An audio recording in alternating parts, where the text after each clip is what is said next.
the eighth shadow.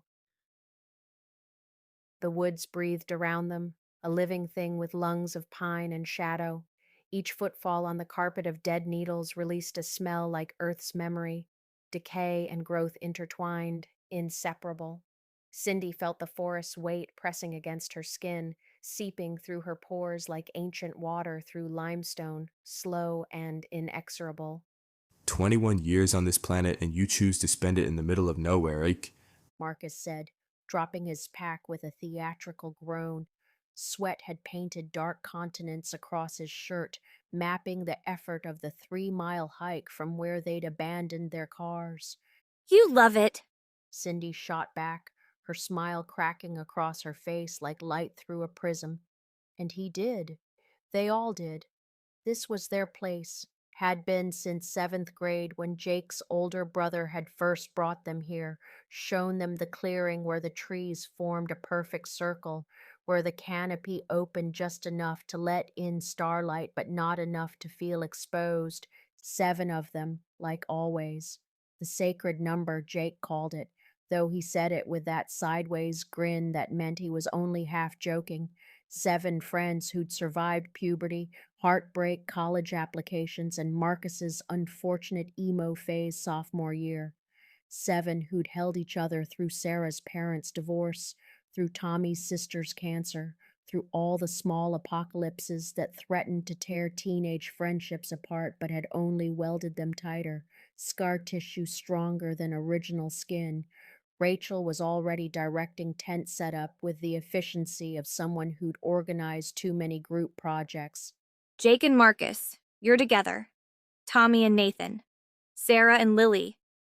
I'll take the birthday girl.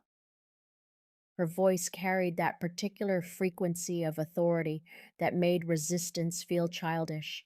The tents rose like mushrooms after rain, orange and blue nylon breathing in the wind. Tommy struggled with his poles, metal clicking against metal in a rhythm that sounded almost like code, like the forest trying to speak through aluminum tongues. Nathan helped him, their hands briefly touching as they threaded the support through fabric, and Cindy caught the way Tommy's breath hitched, a secret she'd been keeping for him since junior year, waiting for him to be ready to tell it himself. Remember when we tried to camp in Jake's backyard? Lily asked, hammering stakes with more enthusiasm than precision. And his dad caught us with that bottle of peach schnapps? Puked for 3 days. Jake groaned, but he was grinning, his face splitting open with the memory. Worth it for the look on his face when he found Marcus passed out in the kiddie pool. The laughter rippled through them, each voice distinct but harmonizing, a chord they'd been perfecting for 9 years.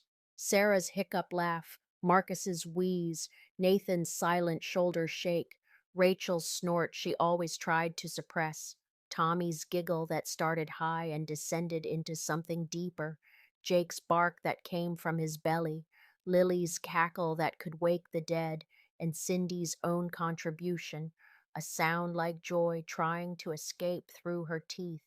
But as the laughter died, something else lingered, a resonance like an echo that came before the sound, or maybe after, but in the wrong direction. Cindy's skin prickled, each hair follicle suddenly, violently aware. Did you guys feel that? She asked, but they were already moving on. Sarah pulling out the cooler, Jake gathering kindling with the focus of someone preparing a ritual. The fire came alive as darkness congealed around them, orange tongues licking at the approaching night like it could taste something sweet in the shadows. They arranged themselves in their ancient configuration, not planned but grooved into them through repetition, bodies finding their spots like water finding its level. Cindy between Rachel and Jake, Sarah folding her long legs beside Marcus, Tommy and Nathan completing the circle, and Lily. Where was Lily? No, there she was, roasting a marshmallow with surgical precision, turning it in minute increments to achieve that perfect golden membrane, fragile as blown glass. Story time. Jake announced, his voice dropping into that pitch register he used for maximum effect, somewhere between whisper and growl. The firelight carved his face into planes of light and void, making him look older or younger or like someone else entirely.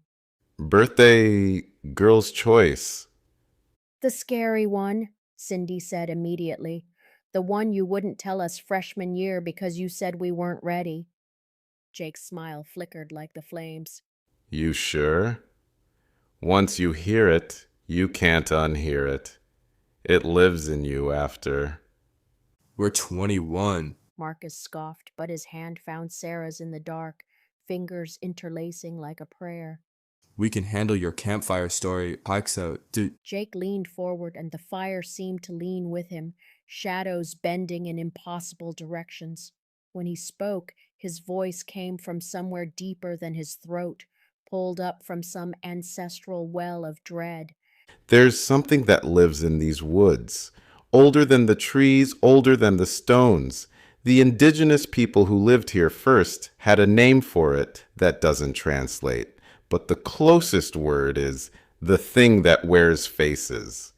When the Europeans came, they brought their own mythologies, tried to force what they found into shapes they recognized. They called it Baphomet. Tommy laughed, nervous and sharp. The goat demon? Like from horror movies? Not a goat. Jake corrected, his eyes reflecting the fire like a nocturnal animal's. That's just one shape it wears. It's a shapeshifter, but not like you're thinking. It doesn't just change its body, it changes reality around it. Makes you remember things that never happened. Makes you forget things that did. The wind picked up, sending smoke into Nathan's face. He coughed, eyes watering, and when he opened them again, something in his expression had shifted, like a door closing behind his pupils.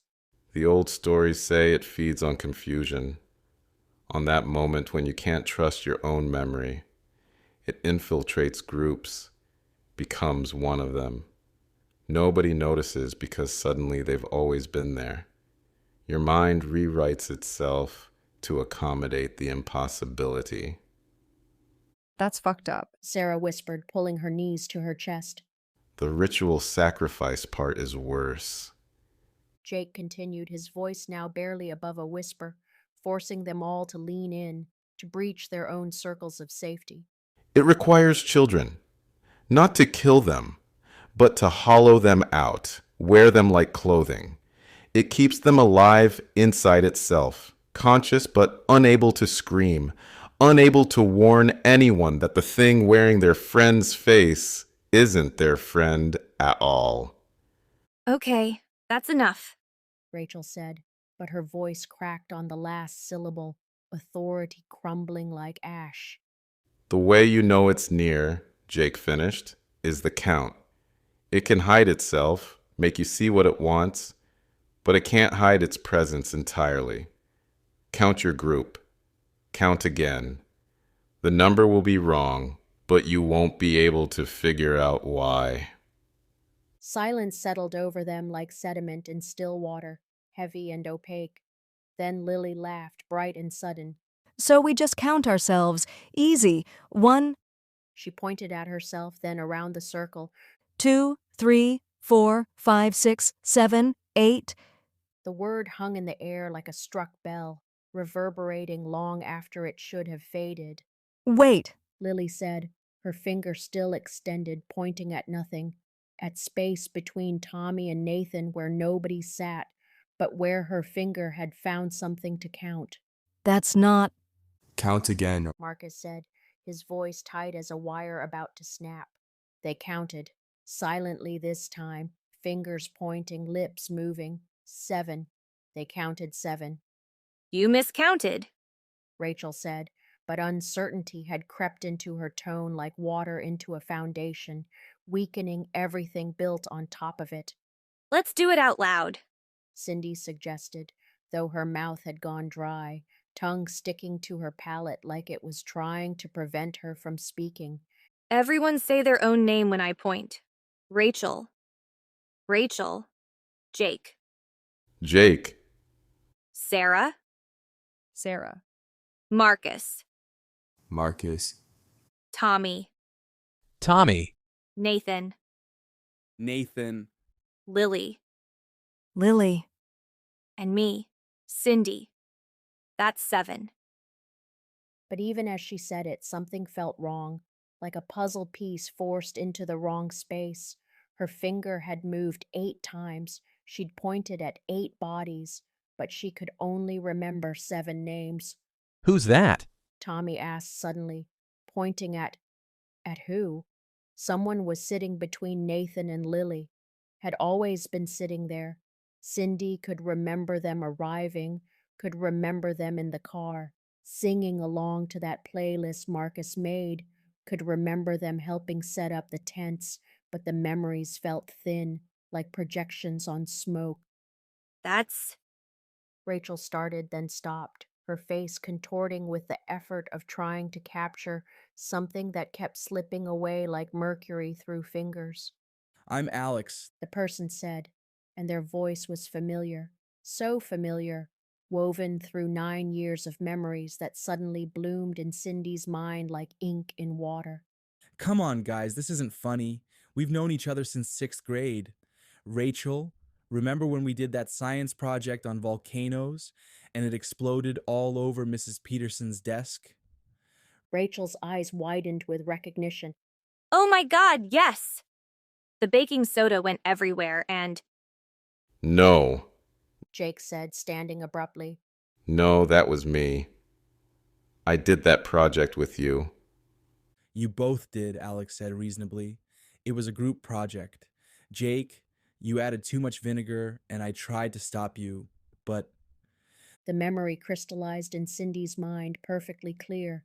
Alex's hand reaching out, trying to grab the bottle from Jake, the explosion of foam, Mrs. Peterson's shriek. It had happened. She could see it, smell the vinegar, feel the detention slip in her hand because they'd all gotten in trouble for laughing.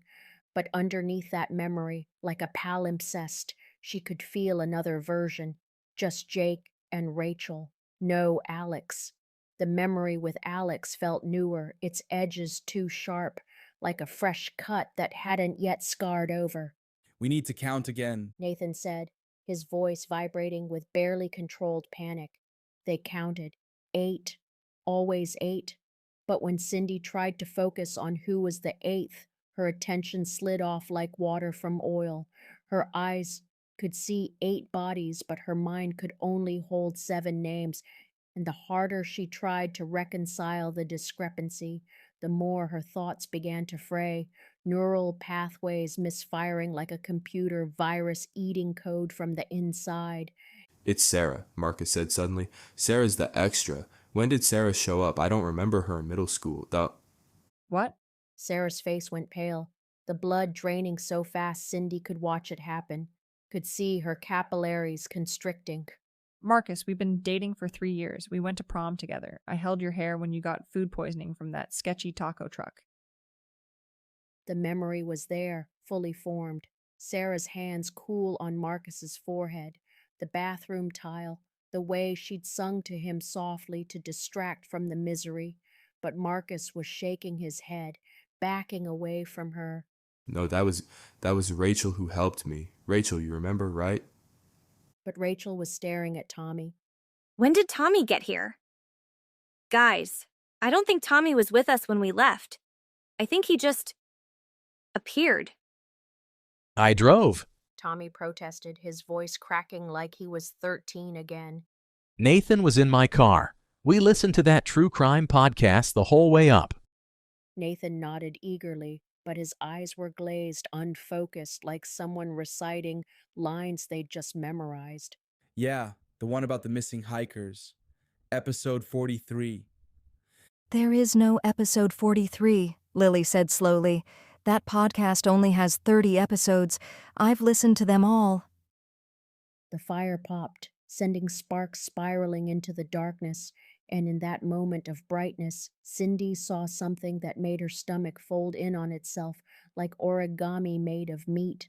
For just an instant, less than a heartbeat, she saw 9 shadows around the fire, 9 bodies. But when the sparks died, there were 8 again. Everyone stop. She said, her voice cutting through the rising panic like a scalpel through skin. We're all here. We've always all been here. Jake, Sarah, Marcus, Rachel, Tommy, Nathan, Lily, Alex. Who the fuck is Alex? Jake roared, and suddenly he was on his feet, the fire reflecting in his eyes, making them look like portals to somewhere else, somewhere burning. Alex smiled, and for a moment their face seemed to shift, features rearranging like liquid before settling back into familiar configuration. I'm hurt you don't remember me, Jake. We shared our first beer together, behind the gymnasium, remember? You coughed so hard, you threw up.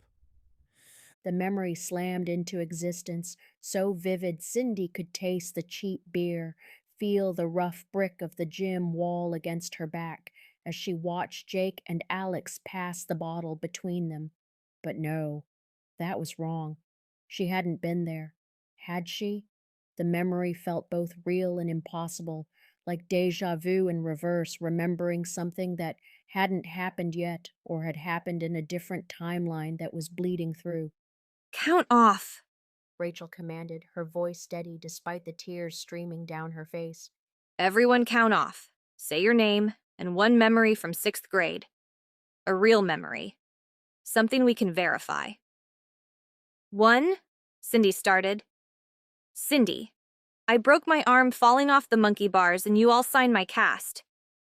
2, Rachel continued.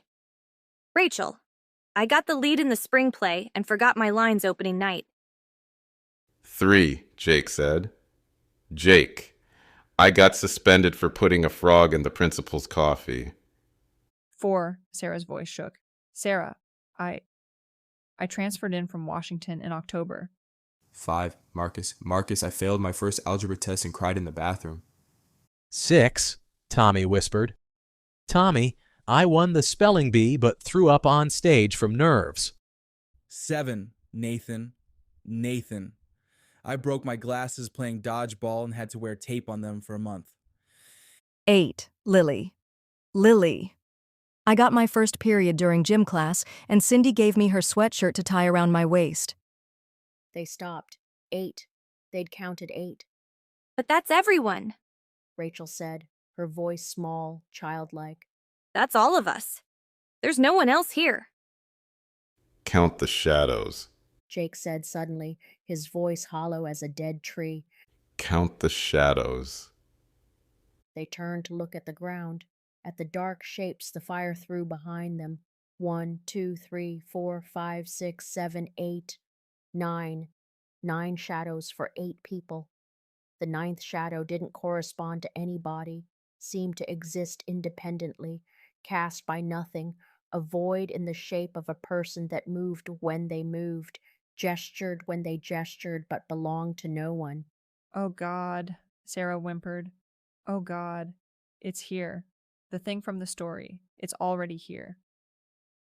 It's been here the whole time, Alex said, but their voice had changed, become multiple, harmonized with itself like a chord played on an organ made of throats. Since you arrived, since before you arrived, I've always been here, in these woods, waiting. Their face began to shift, features sliding like melting wax. For a moment, Cindy saw her own face looking back at her, then Jake's, then Sarah's, then something that wasn't quite human, wasn't quite animal, wasn't quite anything that should exist in a world with laws of physics and biology. The fun part. The thing that had been Alex said, its voice now coming from everywhere and nowhere, from the fire and the trees and the spaces between molecules, is that you'll never be sure who among you is real. I could be any of you. I could be all of you. I could have been one of you for years, and you'd never know. Your memories are so fragile, so easy to edit. Marcus grabbed Sarah, pulling her close. You're real. Tell me you're real.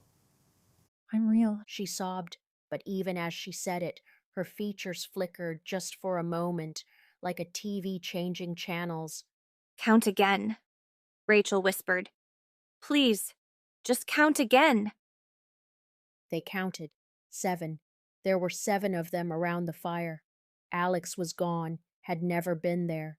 The memories of Alex were fading like dreams upon waking, leaving only the impression of presence, the ghost of a ghost. Is everyone? Cindy started but stopped, because she just watched Jake's shadow move, independently of Jake's body, reaching out toward Tommy, while Jake himself remained still. I think Tommy said slowly, his voice oddly calm. that we should have listened to the story more carefully. It doesn't replace one of us. It adds itself, then subtracts, then adds, making us doubt everything, feeding on our confusion. And the more we doubt, the stronger it gets. How do you know that? Nathan asked, and they all turned to look at Tommy, at sweet, nervous Tommy, who'd been their friend since forever, who'd definitely been in the car with Nathan, who'd absolutely been there when they set up camp. Hadn't he? Tommy smiled, and for just a moment his teeth looked wrong, too many or too few, or arranged in patterns that didn't belong in a human mouth. I know, Tommy said. because Tommy's been asleep in the car for the past hour. He never made it to the campsite. He got sick on the drive up, remember? Food poisoning from lunch. Nathan had to pull over 3 times. The memory reformed itself. Nathan alone in the car, Tommy too sick to hike, staying behind with a bucket and a bottle of Gatorade. But no, that wasn't right either. Tommy was here. He'd helped with the tents. He'd laughed at Jake's story about the schnapps. Stop! Cindy said, but she wasn't sure if she was talking to the thing wearing Tommy's face or to her own mind, which kept trying to reconcile irreconcilable realities. Just stop.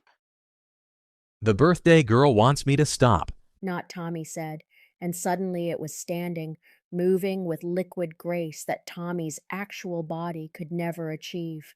But we're just getting started. 7 friends came to the woods. 8 sat around the fire. 9 shadows dance in the darkness. 10 voices will scream before dawn, but only 6 will leave. Or was it 5? Numbers are so tricky when reality keeps shifting. The fire went out, not gradually, not normally, but instantly, as if it had never existed. The darkness that rushed in wasn't just absence of light, but presence of something else, something thick and alive and hungry. Cindy could hear her friends breathing, panicking, someone sobbing, Sarah, someone praying, Nathan, someone laughing, who was laughing. Then the fire returned, blazing higher than before, and they were all sitting exactly where they'd been. But something was different, wrong. Cindy couldn't place it at first, then realized they were all sitting one space to the left of where they'd been, except that couldn't be right, because she remembered always sitting here between Rachel and who? Jake had been on her right, hadn't he? But now Marcus was there, and that felt right too, felt like he'd always been there. Check your phones, Rachel said, her voice commander steady despite the tremor beneath. Check the pictures. They pulled out phones with shaking hands, scrolling through photos from earlier. The group selfie at the trailhead showed 7 people. Cindy counted the faces: herself, Rachel, Jake, Sarah, Marcus, Nathan, Lily. 7. Perfect. But Tommy was in the photo, and Tommy wasn't in the photo. Both things were true simultaneously. She could see him there, right between Nathan and Lily, smiling wide. She could also see the empty space where he wasn't, where he'd never been. The photo flickered between realities every time she blinked, Tommy appearing and disappearing like a quantum particle that couldn't decide whether to exist.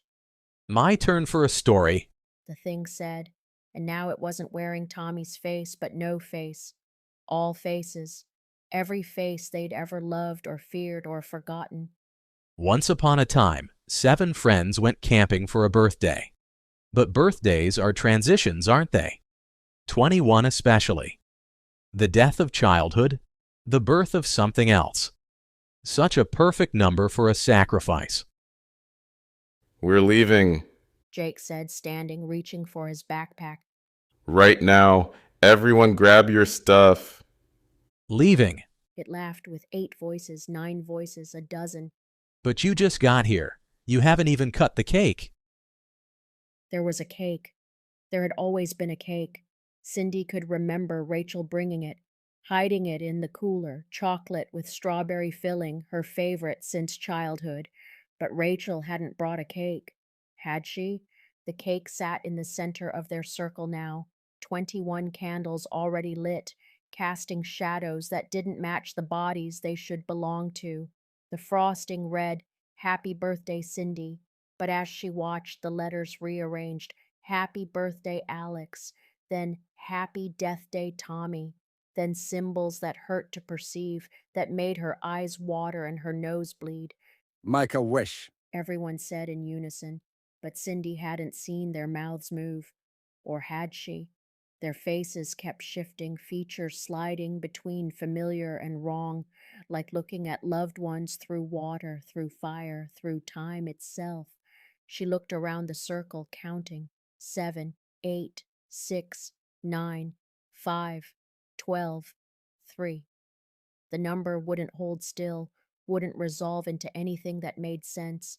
Every time she blinked, someone new was there, or someone old was gone, or someone who'd never existed had always existed.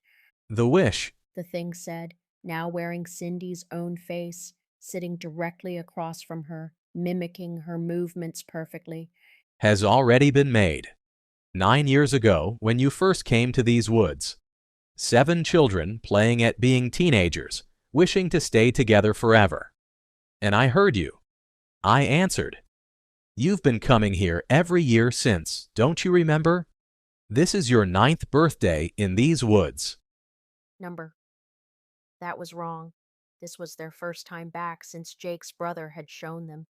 But she could remember other trips, annual pilgrimages, the time Marcus fell in the creek, the time Sarah saw a bear, the time Lily got lost for 3 hours, the time Nathan, but Nathan hadn't been there that time.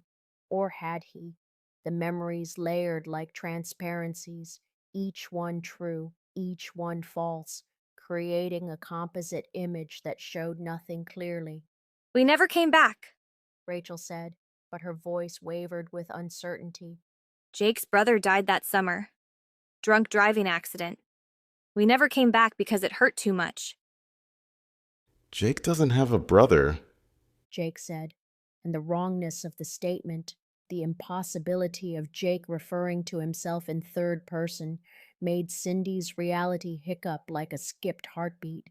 She looked at Jake, really looked, and for a moment saw through him, saw the trees behind him, saw something else wearing his skin like an ill-fitting coat.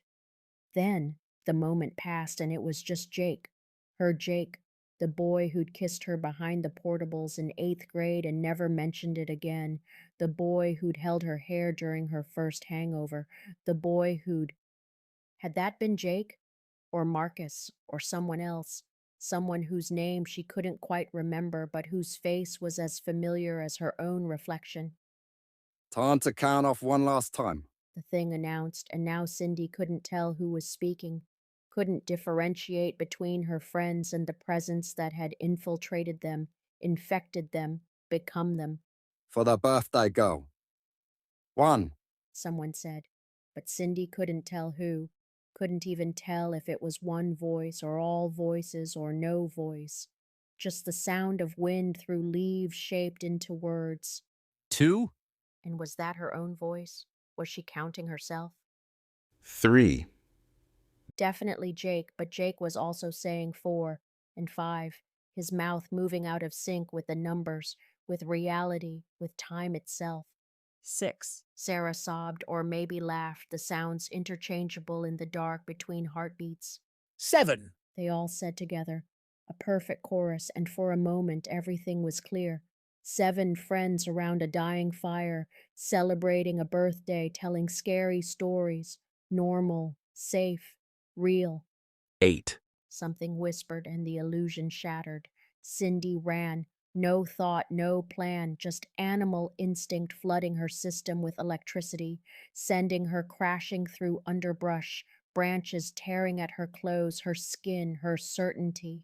Behind her, she could hear the others following or fleeing or both or neither.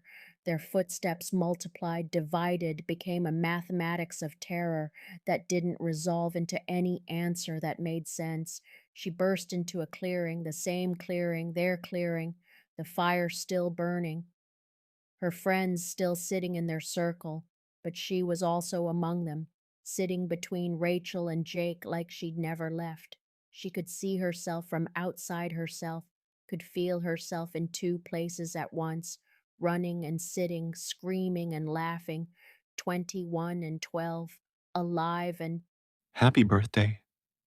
everyone said, or no one said, or she said to herself in a voice that came from everywhere and nowhere. The candles on the cake went out all at once, and in the darkness that followed, Cindy understood.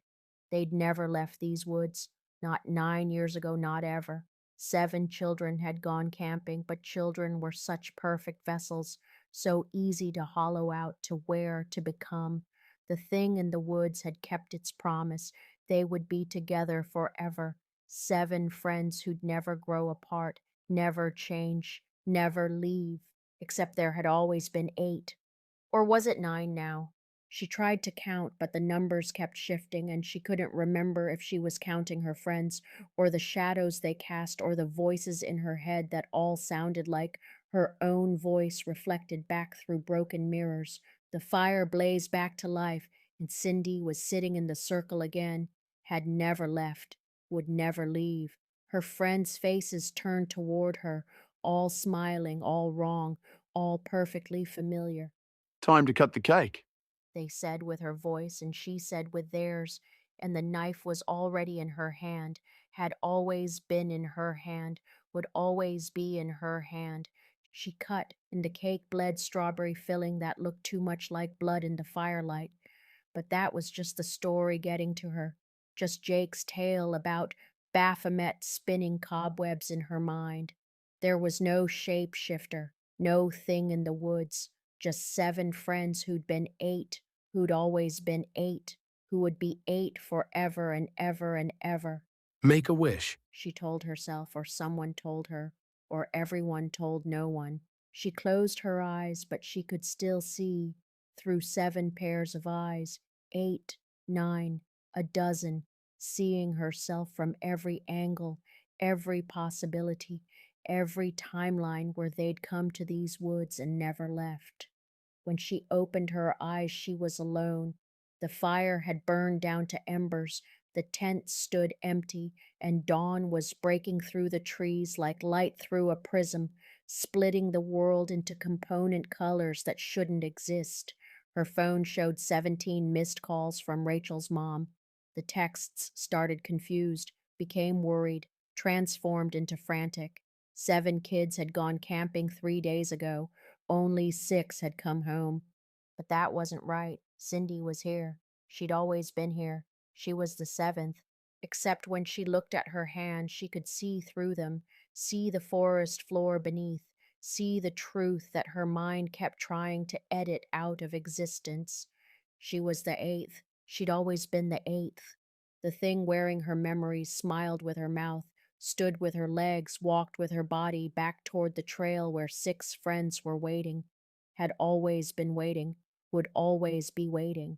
6 friends who remembered 7, who counted 8, who could never quite figure out who didn't belong. Behind her, in the clearing, something laughed with the voice of a child who'd made a wish on her 12th birthday, a wish to stay with her friends forever. "Be careful what you wish for," the wind whispered through the trees, or maybe that was her own voice, the real Cindy's voice, trapped somewhere inside the thing that wore her face, conscious but unable to scream, unable to warn her friends that the girl walking toward them wasn't their friend at all. But then again, maybe she was, maybe she'd always been, Maybe the real horror wasn't the thing in the woods, but the impossibility of ever knowing for certain where the self ended and the other began. The seventh friend rejoined the group, or was it the eighth? They drove home in silence, each lost in their own thoughts, their own doubts, their own shifting memories of a camping trip where nothing had gone wrong except everything, where they'd all survived except for whoever hadn't, where they'd always been 7 except when they were 8. And in the woods, in the clearing, the fire still burned, would always burn, casting 9 shadows for 7 friends who'd never left, who'd always been there, who were still there now, celebrating a birthday that never ended, making wishes that had already come true in the worst possible way. Count them. Count again. The number will always be wrong.